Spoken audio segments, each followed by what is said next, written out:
Let me sum up sympathy very quickly, since you will probably never need to have anything other than a rough comprehension of how these things work. First, energy cannot be created or destroyed.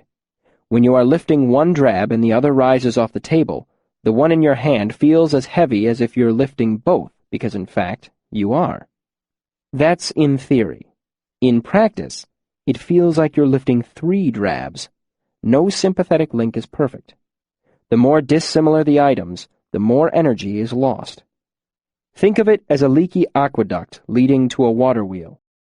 A good sympathetic link has very few leaks, and most of the energy is used. A bad link is full of holes. Very little of the effort you put into it goes toward what you want it to do. For instance, I tried linking a piece of chalk to a glass bottle of water. There was very little similarity between the two, so even though the bottle of water might have weighed 2 pounds, when I tried to lift the chalk, it felt like 60 pounds. The best link I found was a tree branch I had broken in half. After I understood this little piece of sympathy, Ben taught me others. A dozen sympathetic bindings. 100 little tricks for channeling power. Each of them was a different word in a vast vocabulary I was just beginning to speak. Quite often, it was tedious, and I'm not telling you the half of it. Ben continued giving me a smattering of lessons in other areas. History, arithmetic, and chemistry. But I grabbed at whatever he could teach me about sympathy.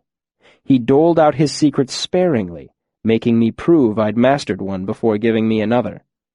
But I seemed to have a knack for it above and beyond my natural penchant for absorbing knowledge, so there was never too long a wait. I don't mean to imply that the road was always smooth.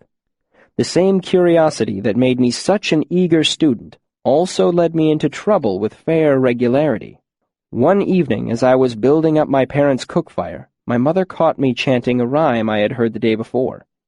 Not knowing that she was behind me, she overheard as I knocked one stick of firewood against another and absent-mindedly recited, 7 things has Lady Lackless, keeps them underneath her black dress. 1 a ring that's not for wearing, 1 a sharp word not for swearing. Right beside her husband's candle, there's a door without a handle. In a box, no lid or locks, Lackless keeps her husband's rocks. There's a secret she's been keeping, she's been dreaming and not sleeping. On a road that's not for traveling, Lackless likes her riddle raveling.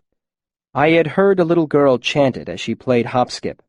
I'd only heard it twice, but it had stuck in my head. It was memorable, as most child rhymes are. But my mother heard me and came over to stand by the fire. "What were you just saying, sweet?" Her tone wasn't angry, but I could tell she wasn't pleased either. "Something I heard back in Fallows," I said evasively. Running off with town children was a largely forbidden activity. Distrust turns quickly to dislike. My father told new members of our troop, so stay together when you're in town and be polite. I laid some heavier sticks on the fire and let the flames lick them. My mother was silent for a while, and I was beginning to hope she would leave it alone when she said, "It's not a nice thing to be singing. Have you stopped to think what it's about?" I hadn't, actually. It seemed mostly nonsense rhyme. But when I ran it back through my head, I saw the rather obvious sexual innuendo. "I do. I didn't think about it before." Her expression grew a little gentler, and she reached down to smooth my hair. "Always think about what you're singing, honey." I seemed to be out of trouble, but I couldn't keep from asking.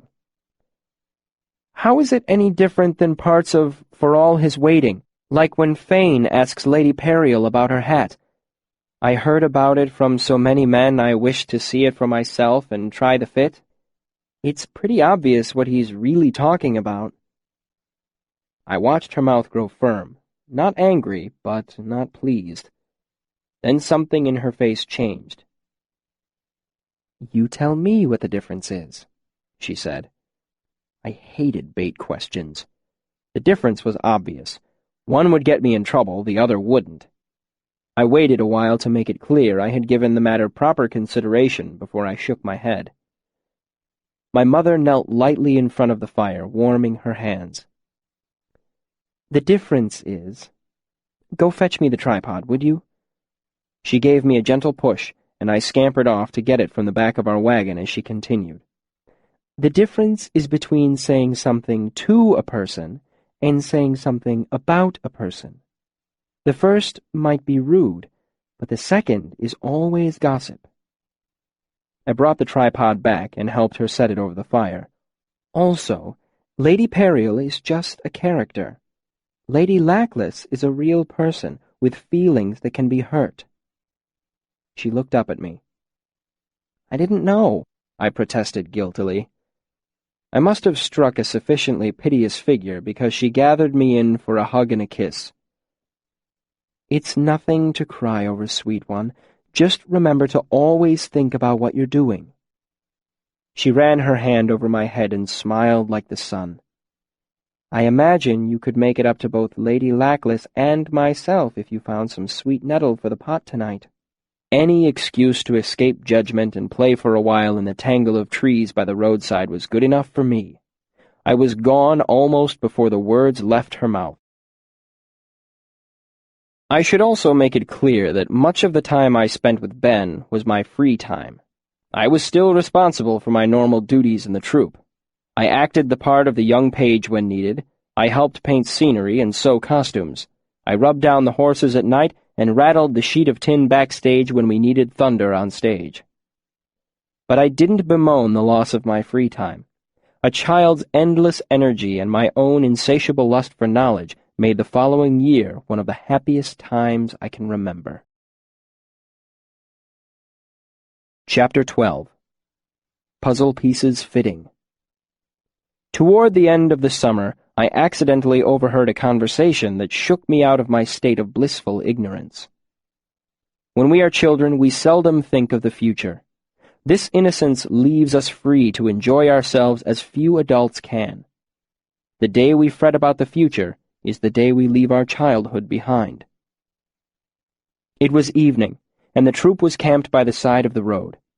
Abinthy had given me a new piece of sympathy to practice. The maxim of variable heat transferred to constant motion, or something pretentious like that. It was tricky, but it had fallen into place like a puzzle piece fitting. It had taken about 15 minutes, and from Abinthy's tone, I guessed he had expected it to take 3 or 4 hours at least. So I went looking for him, partly to get my next lesson, and partly so that I could be just a little bit smug. I tracked him down to my parents' wagon. I heard the 3 of them long before I saw them. Their voices were just murmurs, the distant music that a conversation makes when it's too dim for words. But as I was coming close, I heard one word clearly: Chandrian. I pulled up short when I heard that. Everyone in the troupe knew my father was working on a song. He'd been teasing old stories and rhymes from townsfolk for over a year wherever we stopped to play.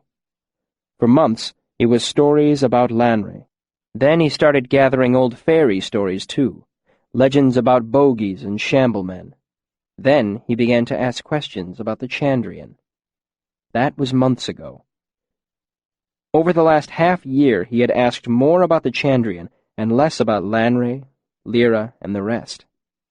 Most songs my father set to writing were finished in a single season, while this one was stretching toward its 2nd year. You should know this as well. My father never let word or whisper of a song be heard before it was ready to play. Only my mother was allowed into his confidence, as her hand was always in any song he made. The cleverness in the music was his. The best words were hers. When you wait a few span or month to hear a finished song, the anticipation adds savor. But after a year, excitement begins to sour. By now, a year and a half had passed, and folk were almost mad with curiosity. This occasionally led to hard words when someone was caught wandering a little too close to our wagon while my father and mother were working. So I moved closer to my parents' fire, stepping softly. Eavesdropping is a deplorable habit, but I have developed worse ones since. much about them," I heard Ben say, "but I'm willing." "I'm glad to talk with an educated man on the subject." My father's strong baritone was a contrast to Ben's tenor. "I'm weary of these superstitious country folk and the—" Someone added wood to the fire, and I lost my father's words in the crackling that followed. Stepping as quickly as I dared, I moved into the long shadow of my parents' wagon. Like I'm chasing ghosts with this song. Trying to piece together this story is a fool's game. I wish I'd never started it. "Nonsense," my mother said. "This will be your best work, and you know it." "So, you think there is an original story all the others stem from?" Ben asked. "A historical basis for Lanre?" "All the signs point to it," my father said. "It's like looking at a dozen grandchildren and seeing 10 of them have blue eyes. You know the grandmother had blue eyes too. I've done this before. I'm good at it. I wrote Below the Walls the same way, but—" I heard him sigh. "What's the problem, then?" "The story's older," my mother explained. "It's more like he's looking at great-great-grandchildren." "And they're scattered to the 4 corners," my father groused. "And, when I finally do find one, it's got 5 eyes. 2 greens, a blue, a brown, and a chartreuse. Then the next one has only 1 eye and it changes colors. How am I supposed to draw conclusions from that?" Ben cleared his throat. "A disturbing analogy," he said. "But you're welcome to pick my brain about the Chandrian.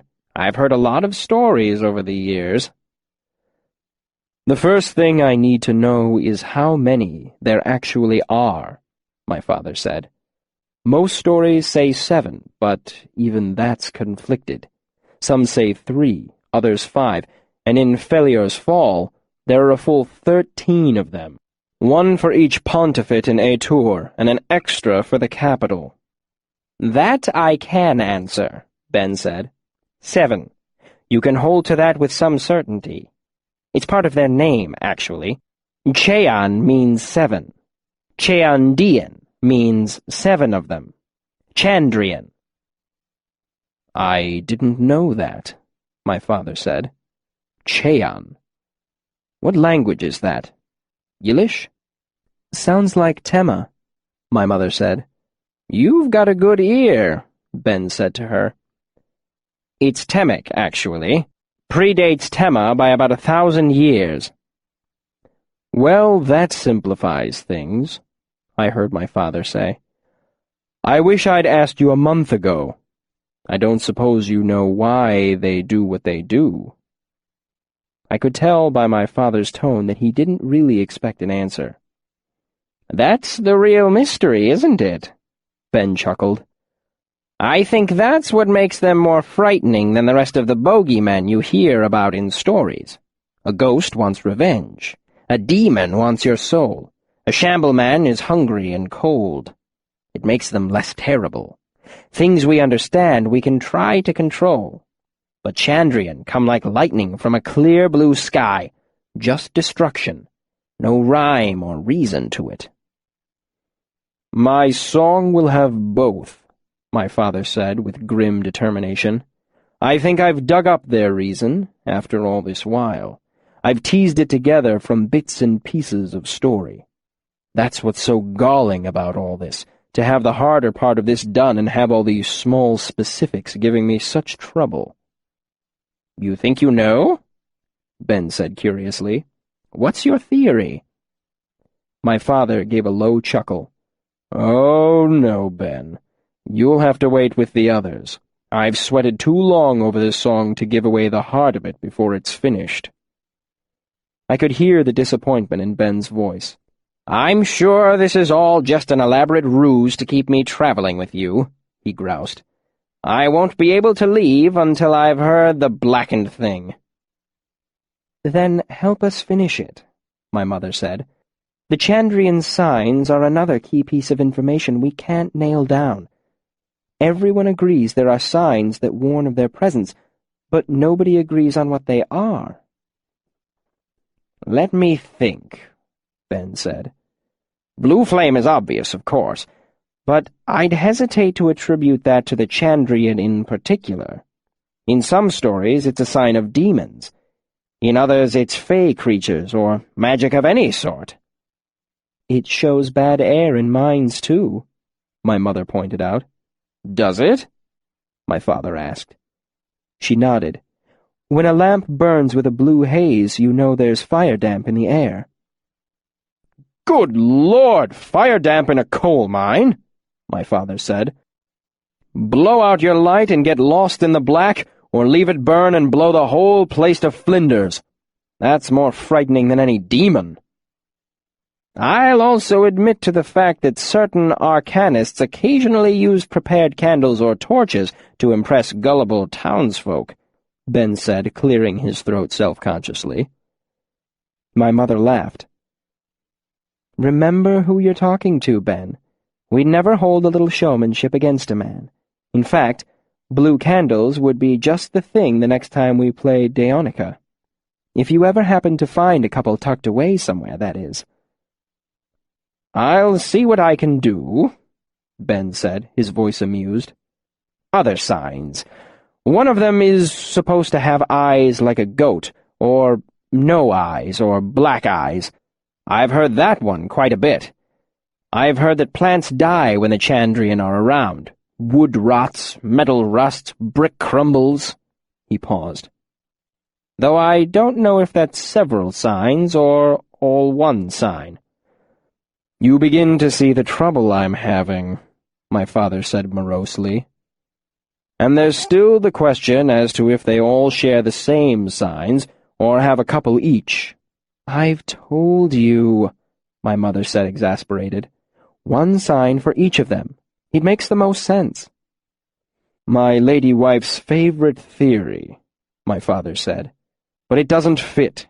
In some stories, the only sign is blue flame.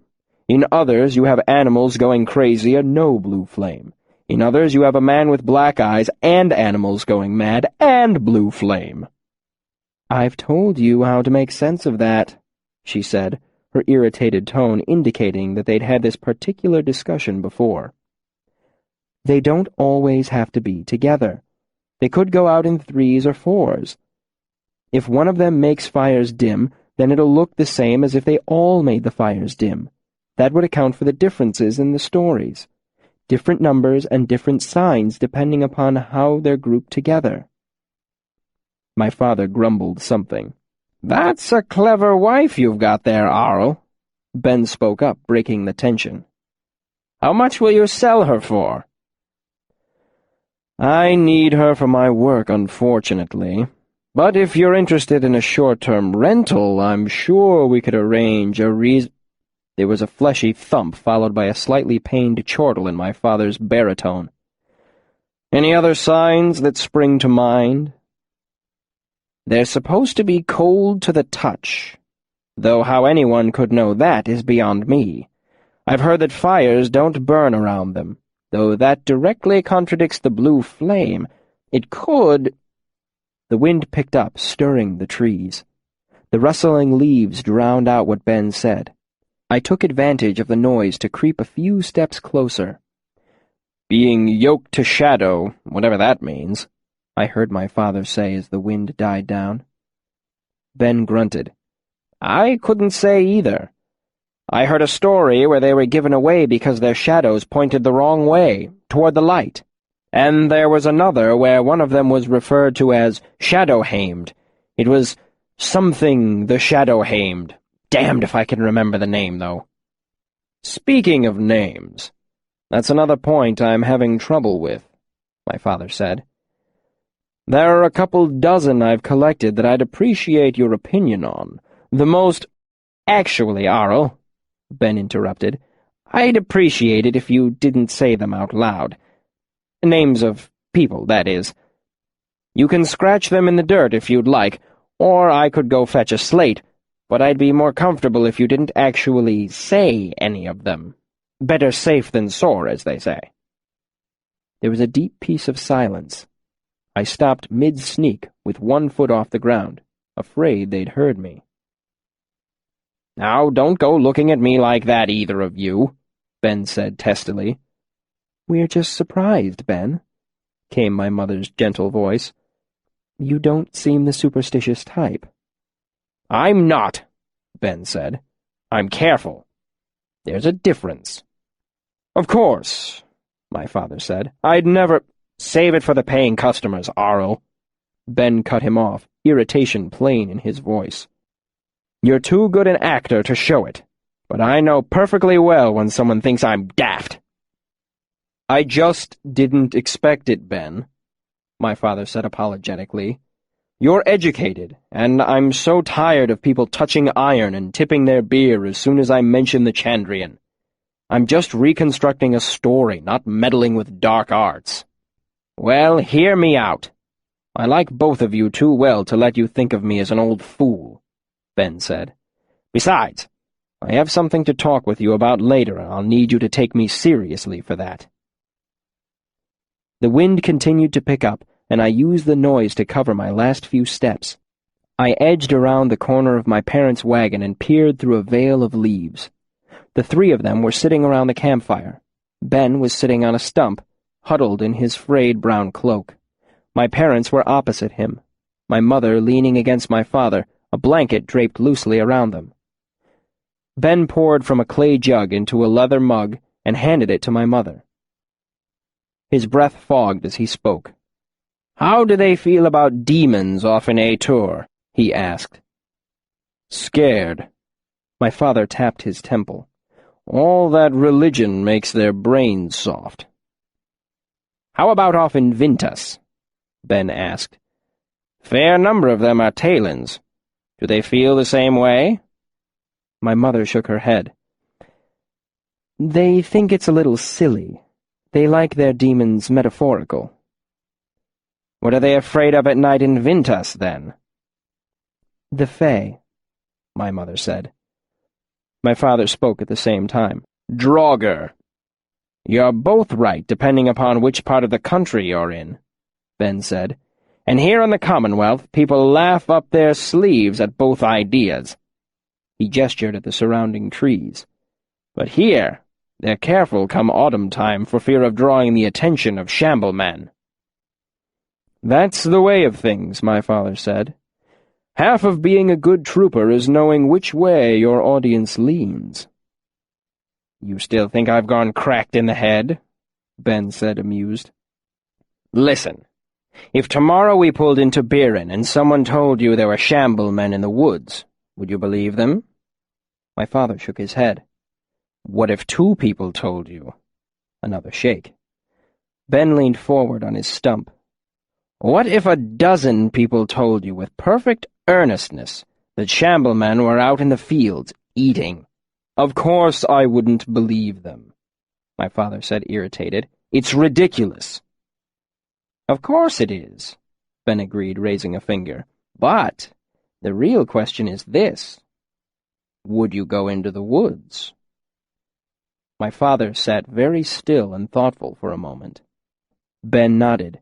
"You'd be a fool to ignore half the town's warning, even though you don't believe the same thing they do. If not shamblemen, what are you afraid of?"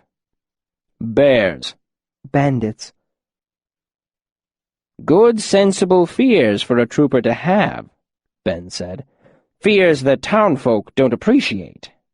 Every place has its little superstitions, and everyone laughs at what the folk across the river think." He gave them a serious look. "But have either of you ever heard a humorous song or story about the Chandrian?" "I'll bet a penny you haven't." My mother shook her head after a moment's thought. My father took a long drink before joining her. "Now, I'm not saying that the Chandrian are out there, striking like lightning from the clear blue sky, but folk everywhere are afraid of them.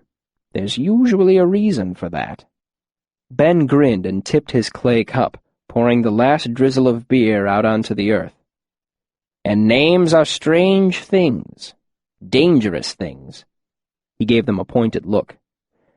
That I know for true because I am an educated man. If I'm a mite superstitious, too, he shrugged. Well, that's my choice. I'm old. You have to humor me. My father nodded thoughtfully. It's odd I never noticed that everyone treats the Chandrian the same. It's something I should have seen. He shook his head as if to clear it. We can come back to names later, I suppose. What was it you wanted to talk about?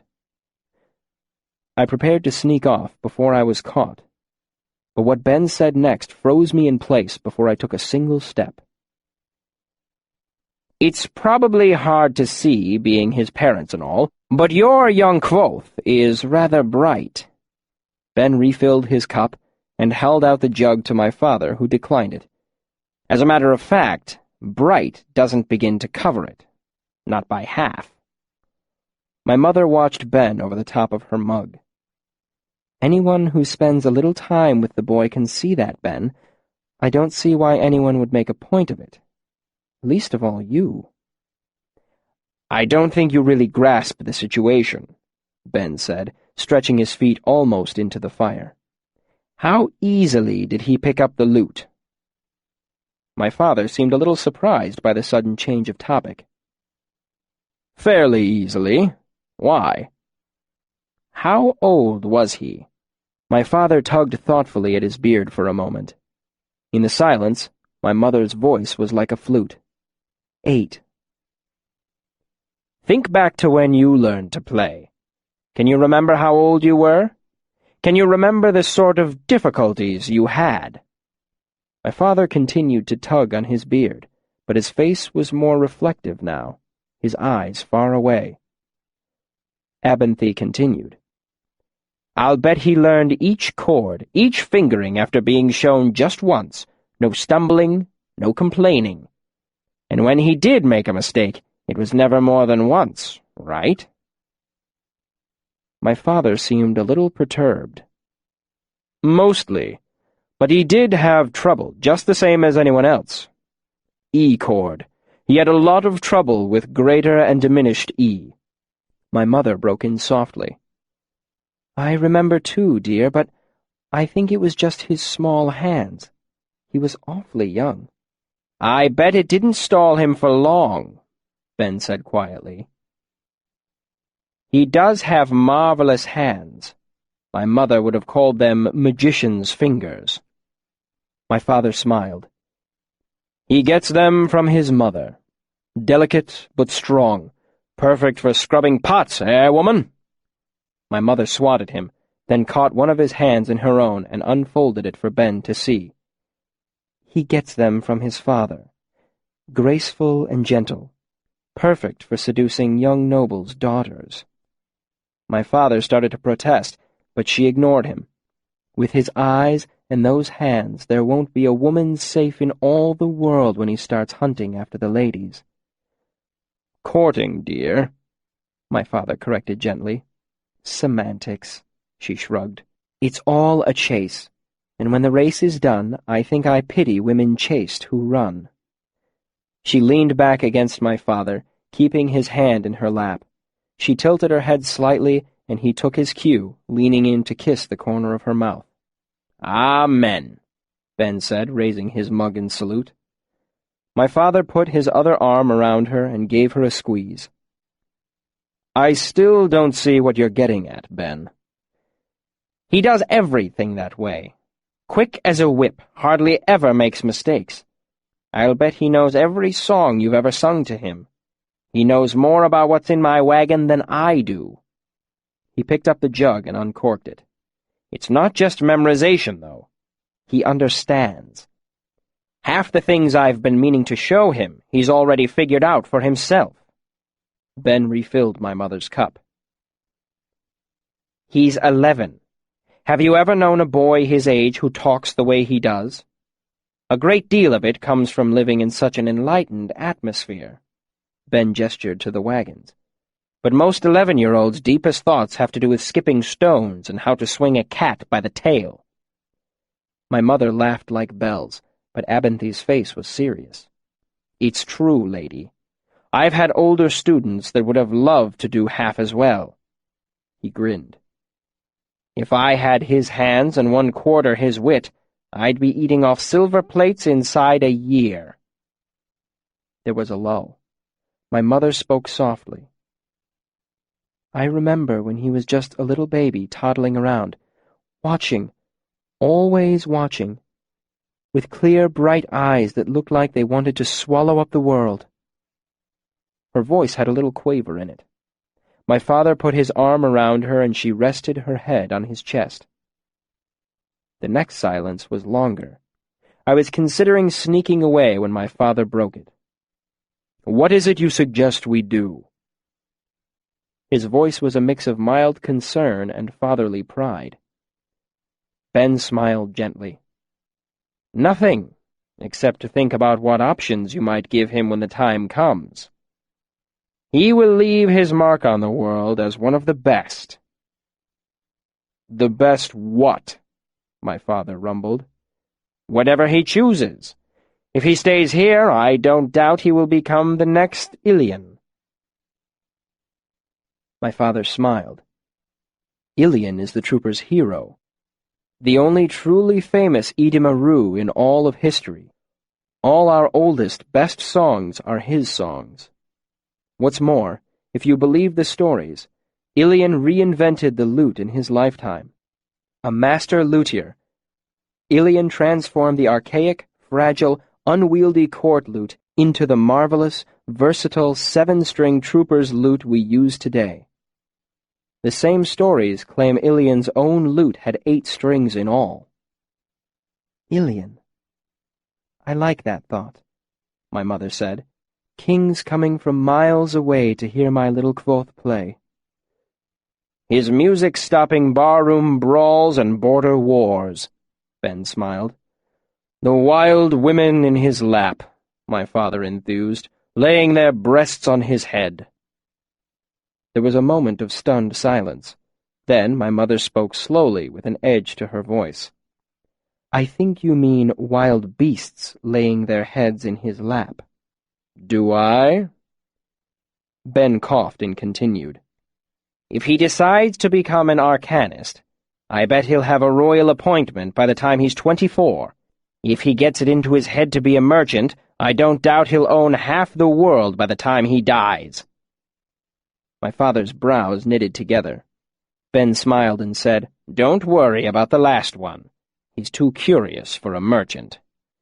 Ben paused as if considering his next words very carefully. "He'd be accepted into the university, you know. Not for years, of course. 17 is about as young as they go. But I have no doubts about—" I missed the rest of what Ben said. The university. I had come to think of it in the same way most children think of the Fey Court, a mythical place reserved for dreaming about.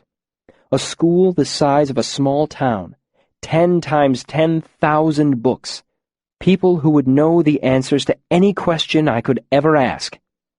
It was quiet when I turned my attention back to them. My father was looking down at my mother, nestled under his arm. "How about it, woman? Did you happen to bed down with some wandering god a dozen years ago? That might solve our little mystery." She swatted at him playfully, and a thoughtful look crossed her face. "Come to think of it, there was a night about a dozen years ago. A man came to me. He bound me with kisses and chords of chorded song. He robbed me of my virtue and stole me away." She paused. "But he didn't have red hair. Couldn't be him." She smiled wickedly at my father, who appeared a little embarrassed. Then she kissed him. He kissed her back. That's how I like to remember them today. I snuck away with thoughts of the university dancing in my head. Chapter 13. Interlude. Flesh with Blood Beneath. In the Waystone Inn there was a silence. It surrounded the 2 men sitting at a table in an otherwise empty room. Kvothe had stopped speaking, and while he seemed to be staring down at his folded hands, in reality, his eyes were far away. When he finally pulled his gaze upward, He seemed almost surprised to find Chronicler sitting across the table, pen poised above his inkwell. Kvothe let out his breath self-consciously and motioned Chronicler to set down his pen. After a moment, Chronicler complied, wiping the nib of the pen on a clean cloth before setting it down. "I could use a drink," Kvothe announced suddenly, as if he were surprised. "I haven't told many stories lately, and I find myself unreasonably dry." He rose smoothly from the table and began to make his way through the maze of empty tables toward the empty bar. "I can offer you almost anything. Dark ale, pale wine, spiced cider, chocolate, coffee." Chronicler raised an eyebrow. "Chocolate would be wonderful, if you have it. I wouldn't expect to find that sort of thing this far from—" He cleared his throat politely. "Well, anywhere." "We have everything here at the Waystone," Kvothe said, making an offhand gesture to the empty room. "Excepting any customers, of course." He brought an earthenware jug up from underneath the bar, then set it on the bar with a hollow sound. He sighed before calling out, "Bast! Bring up some cider, would you?" An indistinct reply echoed from a doorway at the back of the room. "Bast!" Kvothe chided, seemingly too quiet to be heard. "Shag down here and get it yourself, you hack!" the voice shouted up from the basement. "I'm in the middle of something!" "Hired help?" Chronicler asked. Kvothe leaned his elbows on the bar and smiled indulgently. After a moment, the sound of someone climbing a set of wooden stairs in hard-soled boots echoed from the doorway. Bast stepped into the room muttering under his breath. He was dressed simply. Black long-sleeve shirt tucked into black pants tucked into soft black boots. His face was sharp and delicate, almost beautiful, with striking blue eyes. He carried a jug to the bar, walking with a strange and not unpleasant grace. "One customer?" he said reproachfully. "You couldn't get it yourself? You pulled me away from Selim Tintur. You've been harping on me to read it for nearly a month now." "Bast, do you know what they do to students at the university who eavesdrop on their teachers?" Kvothe asked archly. Bast put a hand on his chest and began to protest his innocence. "Bast?" Kvothe gave him a stern look. Bast closed his mouth and for a moment looked as if he were about to try and offer some explanation, and then his shoulders slumped. "How did you know?" Kvothe chuckled. "You've been avoiding that book for a mortal age. Either you had suddenly become an exceptionally dedicated student, or you were doing something incriminating." "What do they do to students at the university who eavesdrop?" Bast asked curiously. "I haven't the slightest idea. I was never caught. I think making you sit and listen to the rest of my story should be punishment enough. But I forget myself," Kvothe said, gesturing to the common room. "We are neglecting our guest." Chronicler seemed anything but bored. As soon as Bast entered the room, Chronicler began to watch him curiously. As the conversation continued, Chronicler's expression had grown by degrees more puzzled and more intent. In fairness, something ought to be said about Bast. At first glance, he looked to be an average, if attractive, young man. But there was something different about him. For instance, he wore soft black leather boots. At least, if you looked at him, that's what you saw. But if you happened to catch a glimpse of him from the corner of your eye, and if he were standing in the right type of shadow, you might see something else entirely. And if you had the right sort of mind, the sort of mind that actually sees what it looks at, you might notice that his eyes were odd. If your mind had the rare talent of not being fooled by its own expectations, you might notice something else about them, something strange and wonderful. Because of this, Chronicler had been staring at Kvothe's young student, trying to decide what was different about him. By the time their conversation was through, Chronicler's gaze would be considered intense at the very least, and rude by most. When Bast finally turned from the bar, Chronicler's eyes widened perceptibly, and the color drained from his already pale face. Chronicler reached inside his shirt and tugged something from around his neck. He set it on the table at arm's length, between himself and Bast. All this was done in half a second, and his eyes never left the dark-haired young man at the bar. Chronicler's face was calm as he pressed the metal disc firmly onto the table with 2 fingers. "Iron," he said, his voice sounding with strange resonance, as if it were an order to be obeyed. Bast doubled over as if punched in the stomach, baring his teeth and making a noise halfway between a growl and a scream. Moving with an unnatural, sinuous speed, he drew one hand back to the side of his head and tensed himself to spring. It all happened in the time it takes to draw a sharp breath. Still, somehow, Kvolth's long-fingered hand caught Bast's wrist. Unaware or uncaring, Bast leaped toward Chronicler only to be brought up short, as if Kvolth's hand were a shackle. Bast struggled furiously to free himself, but Kvolth stood behind the bar, arm outstretched, motionless as steel or stone. "Stop!" Kvolth's voice struck the air like a commandment, and in the stillness that followed, his words were sharp and angry. "I will have no fighting among my friends. I have lost enough without that." His eyes caught Chronicler. "Undo that, or I will break it." Chronicler paused, shaken. Then his mouth moved silently, and with a slight tremor, he drew his hand away from the circle of dull metal that lay upon the table. Tension poured out of Bast, and for a moment he hung limply as a rag doll from the wrist Kvolth still held, standing behind the bar. Shakily, Bast managed to find his feet and lean against the bar. Kvolth gave him a long, searching look, then released his wrist. Bast slumped onto the stool without taking his eyes from Chronicler. He moved gingerly, like a man with a tender wound. And he had changed. The eyes that watched Chronicler were still a striking ocean blue, but now they showed themselves to be all one color, like gems or deep forest pools, and his soft leather boots had been replaced with graceful cloven hooves.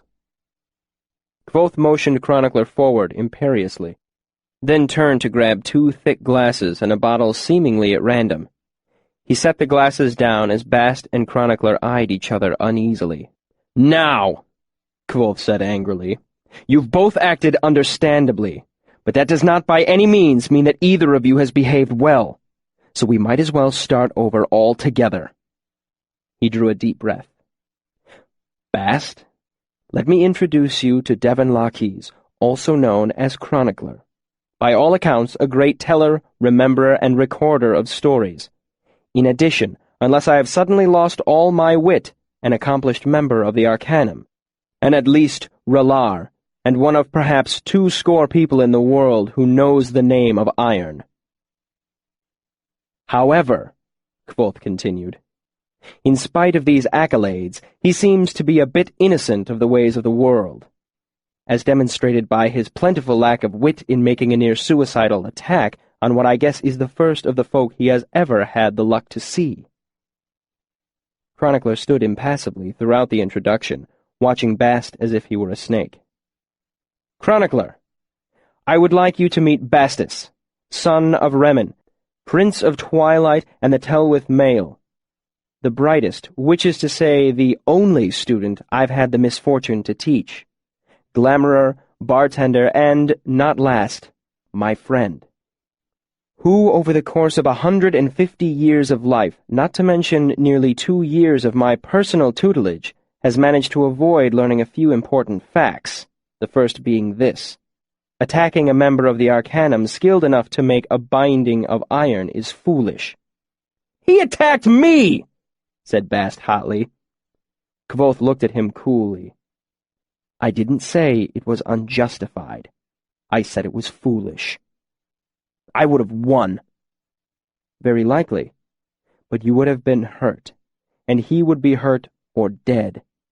You remember that I had introduced him as my guest?" Bast was silent.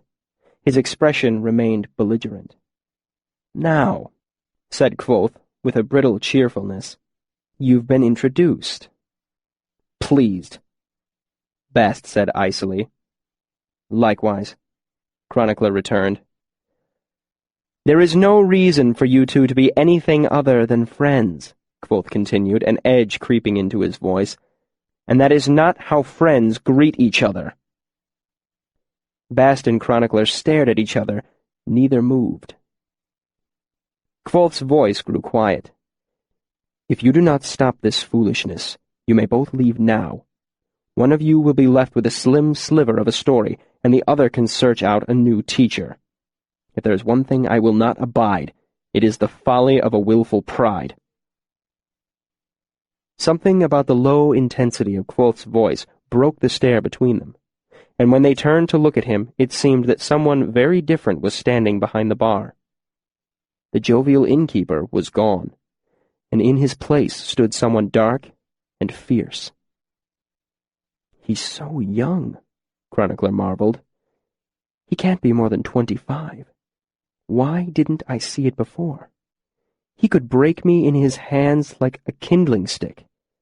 How did I ever mistake him for an innkeeper, even for a moment? Then he saw Kvothe's eyes. They had deepened to a green so dark they were nearly black. This is who I came to see, Chronicler thought to himself. This is the man who counseled kings and walked old roads with nothing but his wit to guide him. This is the man whose name has become both praise and curse at the university. Kvothe stared at Chronicler and Bast in turn. Neither could meet his eye for very long. After an awkward pause, Bast extended his hand. Chronicler hesitated for a bare moment before reaching out quickly, as if he were sticking his hand into a fire. Nothing happened. Both of them seemed moderately surprised. Amazing, isn't it? Kvothe addressed them bitingly. 5 fingers and flesh with blood beneath. One could almost believe that on the other end of that hand lay a person of some sort. Guilt crept into the expressions of the two men. They let go of each other's hands. Kvothe poured something from the green bottle into the glasses. This simple gesture changed him.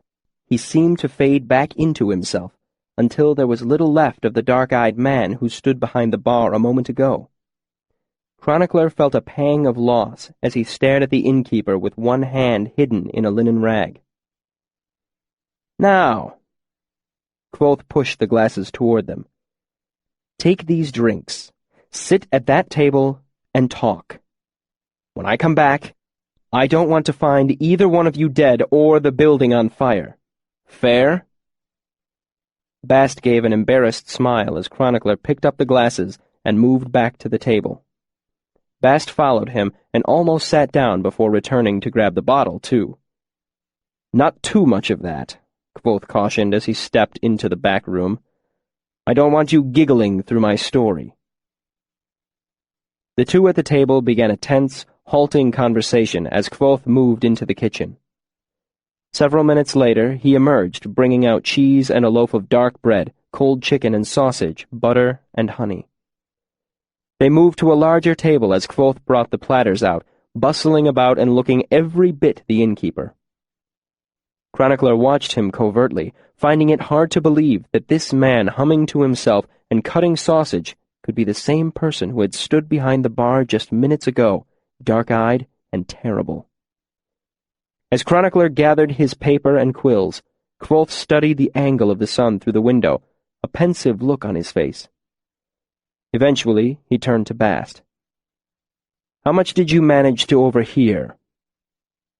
Most of it, Reshi, Bast smiled. I have good ears. That's good. We don't have time to backtrack. He drew a deep breath. Let's get back to it, then. Brace yourselves. The story takes a turn now. Downward. Darker. Clouds on the horizon. Chapter 14. The Name of the Wind. Winter is a slow time of year for a traveling troupe, but Abinthy put it to good use and finally got around to teaching me sympathy in earnest. However, as is often the case, especially for children, the anticipation proved much more exciting than the reality. It would be wrong to say that I was disappointed with sympathy, but honestly, I was disappointed. It was not what I expected magic to be. It was useful, there was no denying that. Ben used sympathy to make light for our shows. Sympathy could start a fire without flint or lift a heavy weight without cumbersome ropes and pulleys. But the first time I'd seen him, Ben had somehow called the wind. That was no mere sympathy. That was storybook magic. That was the secret I wanted more than anything. Spring thaw was well behind us, and the troop was riding through the forests and fields of the Western Commonwealth. I was riding along, as per normal, in the front of Ben's wagon. Summer was just deciding to make itself known again, and everything was green and growing. Things had been quiet for about an hour. Ben was drowsing with the reins held loosely in one hand when the wagon hit a stone and jarred us both out of our respective reveries. Ben pulled himself more upright in his seat and addressed me in a tone I had grown to think of as, "Have I got a puzzle for you? How would you bring a kettle of water to a boil?" Looking around, I saw a large boulder by the side of the road. I pointed. "That stone should be warm from sitting in the sun. I'd bind it to the water in the kettle and use the heat in the stone to bring the water to boil." "Stone to water isn't very efficient," Ben chided me. "Only about 1 part in 15 would end up warming the water." "It would work." "I'll grant you that, but it's sloppy. You can do better, Ilir." He then proceeded to shout at Alpha and Beta, a sign that he was in a genuine good mood. They took it as calmly as ever, in spite of the fact that he accused them of things I'm sure no donkey has ever willingly done, especially not Beta, who possessed impeccable moral character. Stopping mid-tirade, he asked, "How would you bring down that bird?" He gestured to a hawk riding the air above a wheat field to the side of the road. "I probably wouldn't. It's done nothing to me." "Hypothetically." "I'm saying that hypothetically I wouldn't do it." Ben chuckled. "Point made, Ilir. Precisely how wouldn't you do it? Details, please." "I'd get Terran to shoot it down."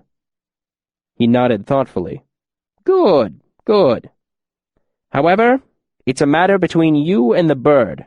That hawk," he gestured indignantly, "has said something uncouth about your mother." "Ah, then my honor demands I defend her good name myself." "Indeed it does. Do I have a feather?" "No." "Telu, hold and—" I bit off the rest of what I was going to say at his disapproving look.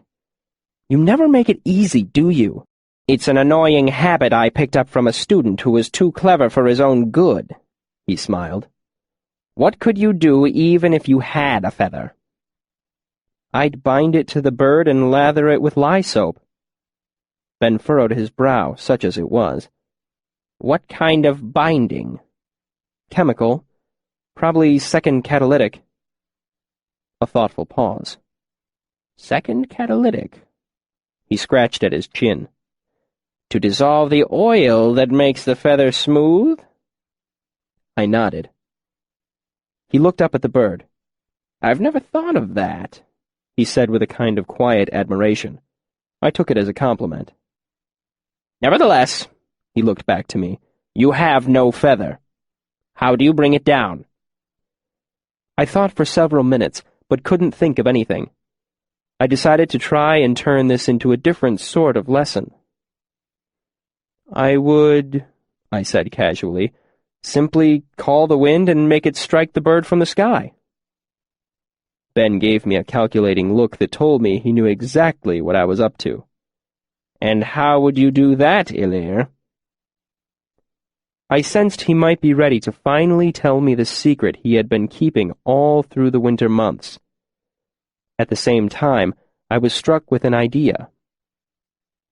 I drew in a deep breath and spoke the words to bind the air in my lungs to the air outside. I fixed the ailer firmly in my mind, put my thumb and forefinger in front of my pursed lips and blew between them. There was a light puff of wind at my back that tousled my hair and caused the tarpaulin covering the wagon to pull taut for a moment. It might have been nothing more than a coincidence, but nevertheless, I felt an exultant smile overflow my face. For a second, I did nothing but grin like a maniac at Ben, his face dull with disbelief. Then, I felt something squeeze my chest, as if I was deep underwater. I tried to draw a breath, but couldn't. Mildly confused, I kept trying. It felt as if I'd just fallen flat on my back and had the air driven from me. All in a rush, I realized what I had done. My body exploded into a cold sweat, and I grabbed frantically at Ben's shirt, pointing at my chest, my neck, my open mouth. Ben's face turned from shock to ashen as he looked at me. I realized how still everything was. Not a blade of grass was stirring. Even the sound of the wagon seemed muted, as if far off in the distance. Terror screamed through my mind, drowning out any thought. I began to claw at my throat, ripping my shirt open. My heart thundered through the ringing in my ears. Pain stabbed through my straining chest as I gaped for air. Moving more quickly than I had ever seen before, Ben grabbed me by the tatters of my shirt and sprang from the seat of the wagon. Landing in the grass by the side of the road, he dashed me to the ground with such a force that if I'd had any air in my lungs, it would have been driven out of me. Tears streaked my face as I thrashed blindly. I knew that I was going to die.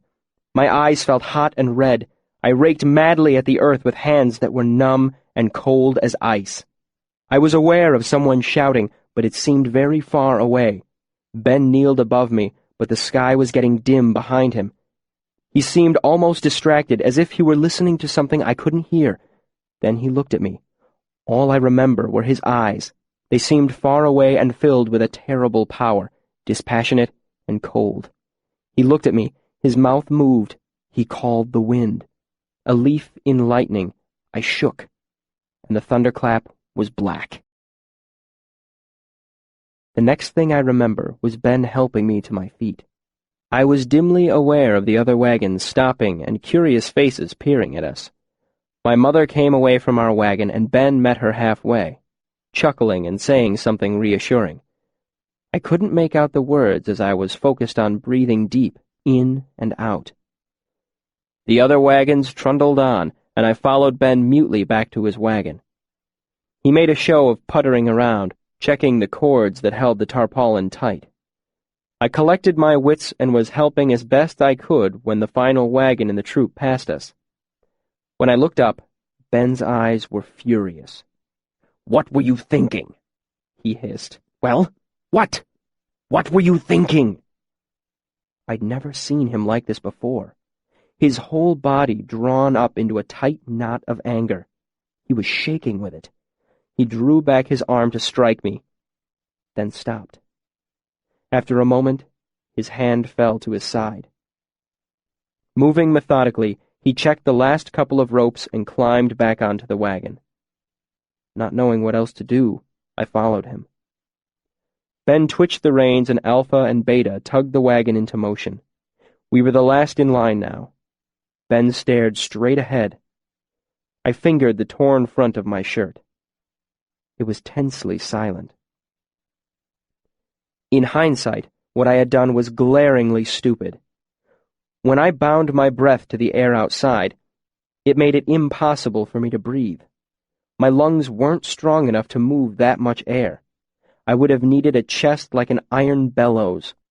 I would have had as much luck trying to drink a river or lift a mountain. We rode for about 2 hours in an uncomfortable silence. The sun was brushing the tops of the trees when Ben finally drew in a deep breath and let it out in an explosive sigh. He handed me the reins. When I looked back at him, I realized for the first time how old he was. I had always known he was nearing his 3rd score of years, but I'd never seen him look it before. "I lied to your mother back there, Quoth. She saw the end of what happened and was worried about you." His eyes didn't move from the wagon ahead of ours as he spoke. "I told her we were working on something for a performance. She's a good woman. She deserves better than lies." We rode on in an endless agony of silence, but it was still a few hours before sunset when I heard voices calling, "Greystone!" down the line. The bump of our wagon turning onto the grass jostled Ben from his brooding. He looked around and saw the sun was still in the sky. "Why are we stopping so early? Tree across the road?" "Greystone." I gestured up ahead to the slab of stone that loomed over the tops of the wagons ahead of us. "What?" "Every once in a while we run across one by the road." I gestured again to the greystone peering over the tops of smaller trees by the roadside. Like most greystones, it was a crudely hewn rectangle about a dozen feet tall. The wagons gathering around it seemed rather insubstantial compared to the stone's solid presence. "I've heard them called standing stones, but I've seen a lot of them that weren't standing, just lying on their sides. We always stop for the day when we find one, unless we're in a terrible hurry." I stopped, realizing I was babbling. "I've known them by a different name. Waystones," Ben said quietly. He looked old and tired. After a moment he asked, "Why do you stop when you find one?" "We just always do. It's a break from the road." I thought for a moment. "I think they're supposed to be good luck." I wished I had more to say to keep the conversation going. His interest piqued, but I couldn't think of anything else. "I suppose they could be at that." Ben guided Alpha and Beta into a spot on the far side of the stone, away from most of the other wagons. "Come back for dinner or soon afterward. We need to talk." He turned without looking at me and began to unhitch Alpha from the wagon. I'd never seen Ben in a mood like this before. Worried that I'd ruined things between us, I turned and ran to my parents' wagon. I found my mother sitting in front of a fresh fire, slowly adding twigs to build it up. My father sat behind her, rubbing her neck and shoulders. They both looked up at the sound of my feet running toward them. "Can I eat with Ben tonight?" My mother looked up at my father, then back to me. "You shouldn't make yourself a nuisance, dear." "He invited. If I go now, I can help him set up for the night." She wiggled her shoulders, and my father started rubbing them again. She smiled at me. "Fair enough, but don't keep him up till the wee hours." She smiled at me. "Give me a kiss." She held out her arms, and I gave her a hug and a kiss. My father gave me a kiss, too. "Let me have your shirt. It'll give me something to do while your mother fixes dinner." He skinned me out of it and fingered the torn edges. "This shirt is holy, holy, more than it has any right to be." I started to stammer out an explanation, but he waved it aside. I know. It was all for the greater good. Try to be more careful, or I'll make you sew it yourself. There's a fresh one in your trunk. Bring me needle and thread while you're in there, if you'd be so kind." I made a dash into the back of the wagon and drew on a fresh shirt. While I rummaged around for needle and thread, I heard my mother singing. "In evening when the sun is setting fast, I'll watch for you from high above. The time for your return is long since past, but mine is ever faithful love." My father answered, "In evening when the light is dying, my feet at last are homeward turning. The wind is through the willows sighing, please keep the hearth fire burning." When I came out of the wagon, he had her in a dramatic dip and was giving her a kiss. I set the needle and thread next to my shirt and waited. It seemed like a good kiss. I watched with a calculating eye, dimly aware that at some point in the future I might want to kiss a lady, and if I did, I wanted to do a decent job of it. After a moment, my father noticed me and stood my mother back on her feet. "That will be a halfpenny for the show,